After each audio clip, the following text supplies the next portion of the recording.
Hello, આઈ એમ doctor Reshma. આઈ એમ અ paediatric dentist. હું બાળકોના દાંતની super specialist doctor છું. હવે આપણે વાત કરીએ પ્રિવેન્ટિવ ટ્રીટમેન્ટ વિશે. પ્રિવેન્ટિવ ટ્રીટમેન્ટ એટલે એવી ટ્રીટમેન્ટ કે જે દાંતમાં સડો થતાં પહેલાં કરવામાં આવતી ટ્રીટમેન્ટ, અને આ ટ્રીટમેન્ટ દ્વારા સડો થતો અટકાવી શકવામાં હેલ્પ પણ થતી હોય છે. આપણને એ તો ખબર જ છે કે prevention is always better than cure. મતલબ પાણી પહેલાં પાળ બાંધવી જ જોઈએ. આવી દાંતમાં સડો થતો અટકાવી શકાય એના માટેની બે ટાઈપની ટ્રીટમેન્ટ હોય છે. એક હોય છે પેટન્ટ ફિશર સીલન્ટ અને બીજી હોય છે ફ્લોરાઇડની ટ્રીટમેન્ટ. હવે પેટન્ટ ફિશર સીલન્ટની ટ્રીટમેન્ટ વિશે આપણે સૌથી પહેલાં તો વાત કરીએ. આપણને ખબર જ છે કે દાંતની જે ચાવવાની સપાટી હોય છે એમાં ખાડા ટેકરા હોય જ છે. એકચ્યુઅલી તો જ દાંત દ્વારા ખોરાક બરાબર રીતે ચવાઈ શકે, ખોરાક બરાબર રીતે દળાઈ શકે, જે દાંતનું એકચ્યુઅલી મેઇન કામ છે. આવા જે દાંતની ચાવવાની સપાટી પર ખાડા ટેકરા હોય છે એના લીધે ઘણીવાર એવું થતું હોય છે કે બહુ જ ઝીણા ખોરાકના કણો આ જે દાંતના ખાડા ટેકરા હોય છે એમાં જે ખાડાની ડેપ્થમાં ફસાઈ જતા હોય છે કે જે નોર્મલી નીકળી શકતા નથી હોતા, અથવા ઘણીવાર બ્રશ દ્વારા પણ નીકળી શકતા નથી હોતા. અને એના લીધે એ જે ખાડામાં જે ખોરાકના કણો ફસાઈ ગયા છે ત્યાંથી બેક્ટેરિયા દ્વારા સડાની શરૂઆત થતી હોય છે.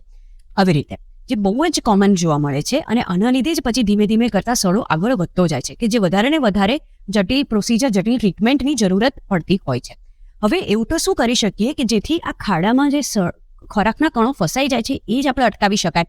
એના માટે જરૂરી હોય છે સીલન્ટ. હવે સીલન્ટ એટલે શું કે જે સીલ કરી દે, જે દાંતની ઉપર જે ખાડા ટેકરા હોય છે એની જે ખાડાની વધારે પડતી ડેપ્થ હોય છે એને સીલ કરી દે. સીલન્ટ એટલે એક એવું લિક્વિડ સિમેન્ટ હોય છે કે જે દાંતના ખાડામાં ફ્લો કરાવી દેવાનું, અને એનાથી દાંતના ખાડાની ડેપ્થને સીલ કરી શકાય, અને નોર્મલી અથવા તો બ્રશ દ્વારા દાંત પ્રોપરલી ક્લીન થઈ શકાય. મતલબ એવું કહી શકાય કે દાંતને આપણે સેલ્ફ ક્લિન્ઝિંગ બનાવી શકીએ. આ ટ્રીટમેન્ટ એક હેલ્ધી દાંતમાં જ કરવામાં આવે છે. આના દ્વારા સડાનું પ્રમાણ 60-70% જેટલું ઘટાડી શકાય. હવે આ વસ્તુ એવી છે કે જે સારામાં સારા સિમેન્ટ કે સારામાં સારા મટીરિયલ વાપરીએ તો પણ નજીવા ખર્ચમાં અથવા તો ઓછા ખર્ચમાં થઈ જતી હોય છે. પ્રોસિજર બહુ જટિલ પણ નથી હોતી, અને બાળકને કે કોઈ પણ વ્યક્તિને બહુ જ ઇઝીલી અને ઓછા સમયમાં થઈ જતી હોય છે. આના દ્વારા અમારા તરફથી એવી સિસ્ટમ હોય છે કે અમે એક ચાર્ટ આપતા હોઈએ છીએ. આ ચાર્ટ એક એવી રીતે હોય છે કે જેના દ્વારા તમને ખ્યાલ આવે કે બાળકના કઈ ઉંમરે કયો દાંત આવી રહ્યો છે કાં તો આવશે. એના દ્વારા તમે પણ જાતે ફોલો કરી શકો કે આ ઓકે ફાઇન, બાળક મારું 10 વર્ષનું થયું, હવે આ દાંત આવ્યો કે નહીં આવ્યો એમાં સીલન્ટ કરાવી લઈએ, અને જે દાંતમાં સીલન્ટ થાય એમાં ટીક કરાવી દો. અથવા તો એક બીજી સિસ્ટમ એ છે કે તમે જે રેગ્યુલર દર 3 મહિને ફોલોઅપ ને ચેકઅપ રાખો છો તો ડેન્ટિસ્ટ દ્વારા કહેવામાં આવે કે હવે આનામાં સીલન્ટની જરૂર છે તો આ દાંતમાં સીલન્ટ કરાવી લઈએ.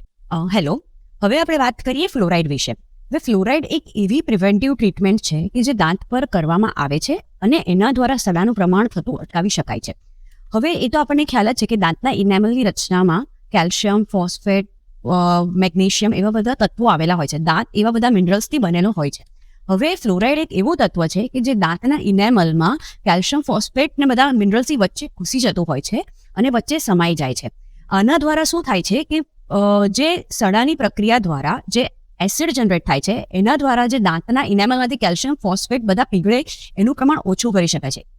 સાદી ભાષામાં એવું કહી શકાય કે ફ્લોરાઇડ દ્વારા સડો થતો અટકાવી શકાય છે. અને જો ઇનિશિયલ મતલબ એકદમ શરૂઆતનો સડો હોય તો ફ્લોરાઇડ એ શરૂઆતના સડાને રિપેર કરવામાં પણ હેલ્પ કરે છે.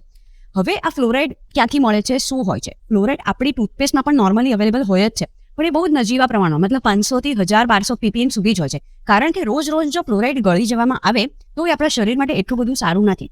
એટલે અમારી પાસે ડેન્ટિસ્ટ દ્વારા કોન્સન્ટ્રેટેડ ફ્લોરાઇડ વાર્નિશ મતલબ ફ્લોરાઇડ લિક્વિડ હોય છે કે જેમાં 22,600 ppm ની માત્રામાં ફ્લોરાઇડ હોય છે, કે જે એકદમ ઇઝીલી દાંત ઉપર જેમ નેલ પોલિશ લગાવી એવી રીતે દાંતની સપાટી ઉપર લગાવી દેવામાં આવે છે 4 થી 10 મિનિટ સુધી, અને પછી એને સેટને સુકાઈ જાય પછી ઘરે જવાનું હોય છે. મતલબ આ પણ એકદમ જ સરળ અને ઇઝી પ્રોસિજર છે જેમાં કોઈ એનેસ્થેશિયા આપવાની જરૂરત નથી પડતી કે કોઈ વધારે જટિલ પ્રોસિજર કે એની જરૂરત નથી પડતી, અને ખૂબ જ નજીવા ખર્ચમાં પણ થઈ જતી હોય છે. આના દ્વારા આ ફ્લોરાઇડ વાર્નિશ દાંતની બધી જ સપાટી પર લગાવવામાં આવે છે. એનાથી જે બે દાંતની વચ્ચેથી સડાની શરૂઆત થતી હોય છે, દાંતની ચાવવાની સપાટી પરથી સડાની શરૂઆત થતી હોય છે, એ બધાનું પ્રમાણ લગભગ 60-70% જેટલું ઘટાડવામાં હેલ્પ થતી હોય છે. આ ફ્લોરાઇડની ટ્રીટમેન્ટ ડેન્ટિસ્ટની સલાહ પ્રમાણે દર 6 મહિને કાં તો વર્ષે રિપીટ કરાવવી જોઈએ. Thank you.